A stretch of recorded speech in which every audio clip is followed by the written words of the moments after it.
নমস্কাৰ মৰমৰ বন্ধু-বান্ধৱীসকল, পোনপ্ৰথমে মোৰ ইউটিউব চেনেললৈ তোমালোক সকলোকে আন্তৰিক স্বাগতম জনাইছো। আজি মই নৱম শ্ৰেণীৰ সমাজ বিজ্ঞান ভূগোল পাৰ্ট 1 ভূপৃষ্ঠৰ পৰিৱৰ্তন এই চেপ্টাৰৰ কুৱেশ্যন আনসাৰ কেইটা আমি ডিসকাস কৰিম। তোমালোকে ভিডিঅ'টি শেষলৈকে চাই থাকা। মই এই চেপ্টাৰৰ অনুশীলনী আৰু ভিতৰীয়া কুৱেশ্যন আনসাৰ কেইটা ডিসকাস কৰিম। তোমালোকে এই চেপ্টাৰটি ভালকৈ পঢ়ি লোৱা। তোমালোকে এই চেপ্টাৰৰ পৰা ভালে নম্বৰ লাভ কৰিব পাৰিবা, কিয়নো এই চেপ্টাৰৰ পৰা কেইবাটাও কুৱেশ্যন পৰীক্ষাত আহে আৰু এই চেপ্টাৰৰ কুৱেশ্যন আনসাৰ কেইটা সহজ হয়। আৰু তাৰ আগতে যদি মোৰ চেনেলটি এতিয়ালৈকে সাবস্ক্ৰাইব কৰা নাই তেনেহলে চেনেলটি সাবস্ক্ৰাইব কৰি ৰাখা, ভিডিঅ'টি ভাল লাগিলে লাইক কৰি দিবা। সো এতিয়া প্ৰথম কুৱেশ্যন,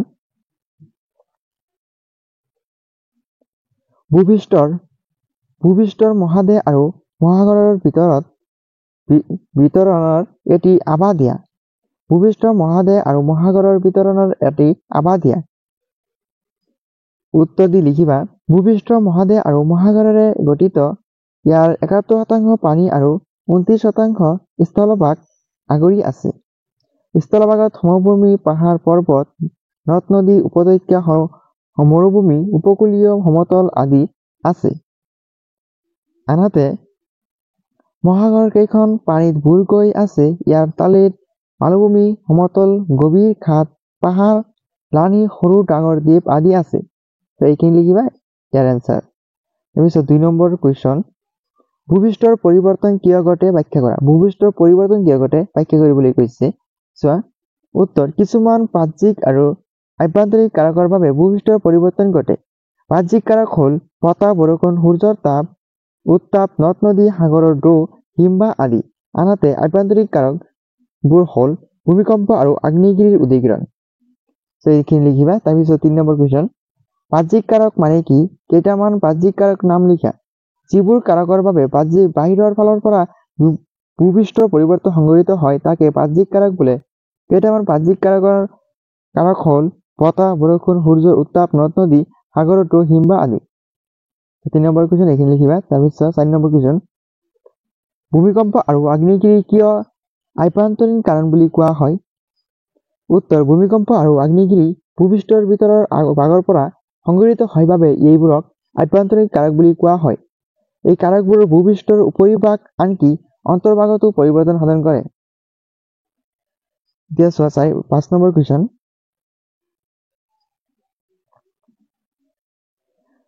নদী অৱবাহিকা বুলিলে কি বুজায়? নদী অৱবাহিকাৰ এটি চিত্ৰ আঁকা।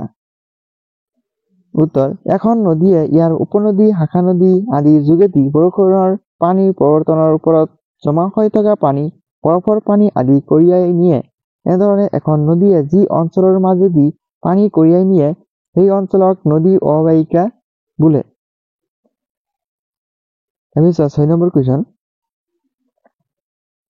উপনদী কি? ব্ৰহ্মপুত্ৰৰ দুখন প্ৰধান উপনদীৰ নাম লিখা। উপনদী কি? ব্ৰহ্মপুত্ৰৰ দুখন উপনদীৰ নাম লিখিবলৈ দিছে। উত্তৰ, যিবোৰ নদী কোনো উৎসৰ পৰা সমভূমিৰ মাজেদি বৈ আহি অইন কোনো ডাঙৰ নদীত পৰে তাকে উপনদী বোলে।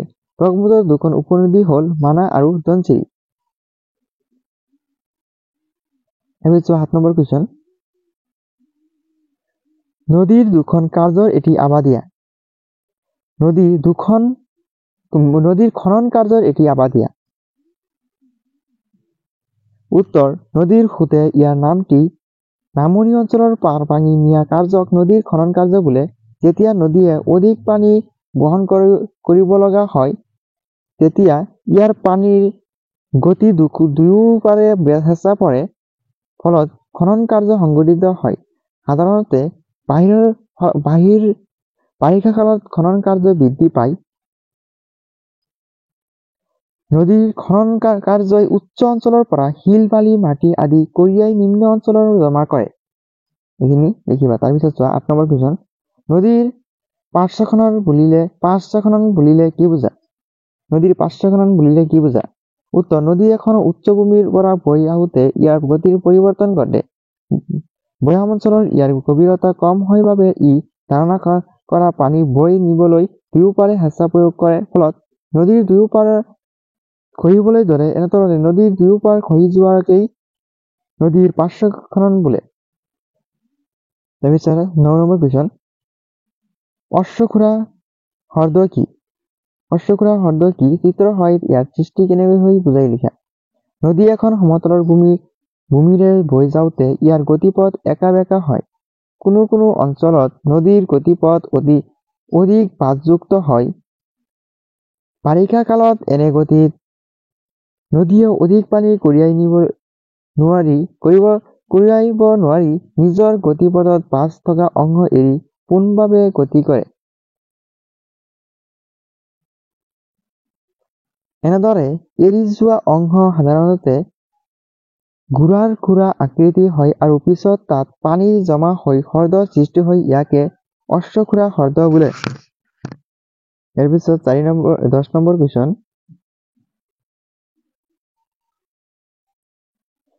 প্লাৱন ভূমি কি আৰু ইয়াৰ সৃষ্টি কেনেকৈ হয় লিখা।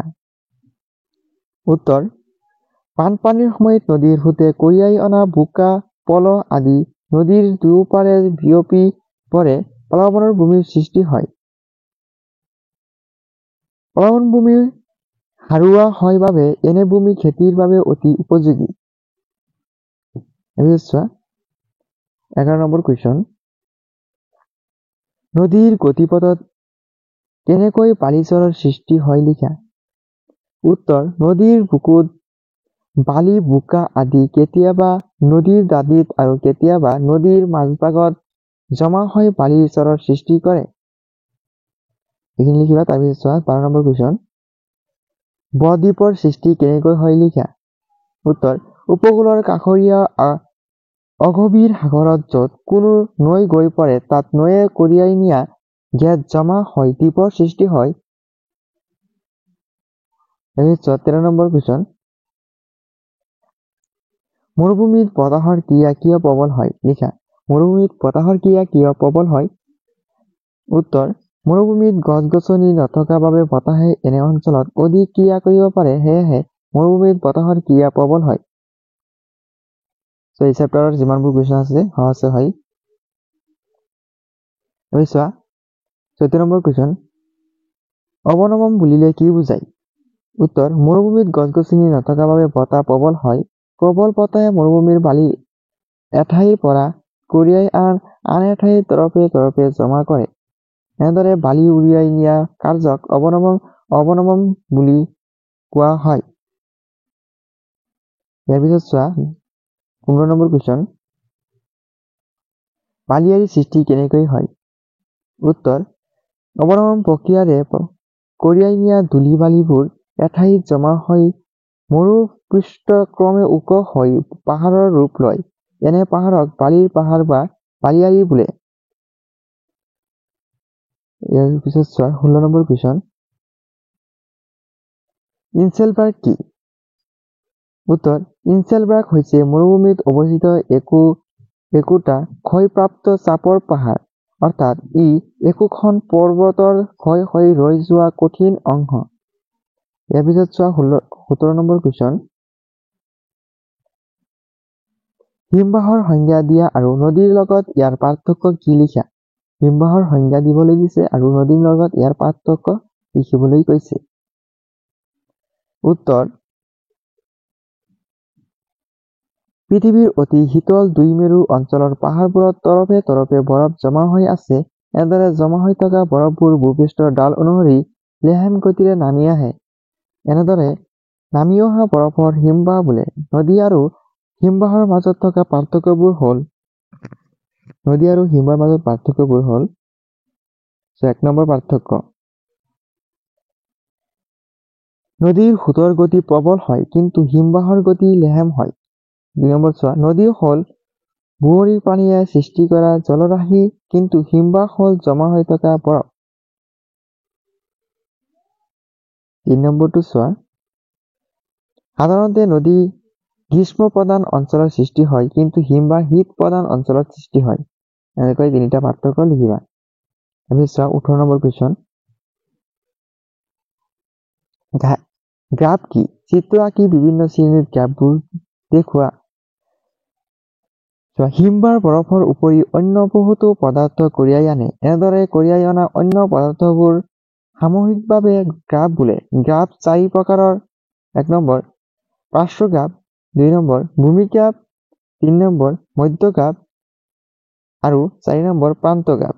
এই 4টা হ'ল গ্ৰাফ। তোমালোকে 4টা মনত ৰাখিবা। আৰু তোমালোকে চিত্ৰটো তোমালোকৰ কিতাপৰ পেজ নম্বৰ 12 আৰু 13 পাবা। তোমালোকে চাই ল'বা। তাৰপিছত 19 নম্বৰ কুৱেশ্যন, হিমবাহৰ ক্ৰিয়াৰ ফলত জোঙা শৃংখৰ সৃষ্টি কেনেকৈ হয় লিখা। উত্তৰ, হিমবাহৰ বৰফখনৰ লগত শিল, বালি আৰু অন্যান্য জৈৱিক পদাৰ্থ কঢ়িয়াই আনি গতিপথত খনন কাৰ্য চলায়। প্ৰবল ঘৰ্ষণৰ ফলত গতিপথ গভীৰ আৰু থিয় ধৰণৰ হয়। সকলো ফালৰ খনন কাৰ্যৰ ফলত প্ৰৱৰ্তন শীৰ্ষাংশ জোঙা হয়। জোঙা শৃংখৰ সৃষ্টি কৰে।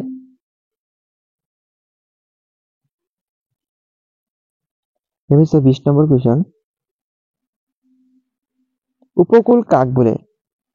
উত্তৰ, সাগৰ মহাসাগৰৰ তীৰ বা পাৰক উপকূল বোলে। 21 নম্বৰ কুৱেশ্যন, বালিয়াতৰ কি? ইয়াৰ গুৰুত্ব সম্বন্ধে লিখা। উত্তৰ, উপকূলৰ সদায় ঢৌৱে ক্ৰিয়া কৰি থকাৰ ফলত উখুৰা মুখুৰা হয়। উপকূলৰ তৎ অংশত জমা হোৱা গেদ, বিশেষকৈ বালিৰ পৰিমাণ বেছি হলে এক প্ৰকাৰৰ সমতল অৱক্ষয়ৰ সৃষ্টি কৰে। এনে বালি জমা হৈ সৃষ্টি হোৱা ঢালযুক্ত অৱক্ষয়ক বালিয়াৰী বোলে। বালিয়াতত বালি অতি মিহিৰ পৰা শিলৰ আকাৰৰ হ'ব পাৰে। উপকূলৰ বালিয়াতবোৰ মানুহৰ বিনোদনৰ কাৰণে আকৰ্ষণ কৰে। 22 নম্বৰ কুৱেশ্যন, সাগৰৰ মহাসাগৰৰ ঢৌৱে উপকূলৰ কেনেদৰে পৰিৱৰ্তন সাধন কৰে চমুকৈ লিখা। উত্তৰ, উপকূল অঞ্চলৰ একাধিক বাহ্যিক কাৰকে ক্ৰিয়া কৰে। বৰষুণ, বতাহ আৰু সাগৰৰ ঢৌ আদিয়ে অৰহৰ ক্ৰিয়া কৰি উপকূল অঞ্চলত ব্যাপক পৰিৱৰ্তন সাধন কৰে। সাগৰৰ ঢৌৱে উপকূল ভূ-তাত্ত্বিক গঠন, কাষৰীয়া সাগৰৰ গভীৰতা, নৈৰ উপস্থিতি, বতাহ ক্ৰিয়া, উপকূলীয় উদ্ভিদ আৱৰণ আদি বহুতো পৰিৱৰ্তন সাধন কৰে।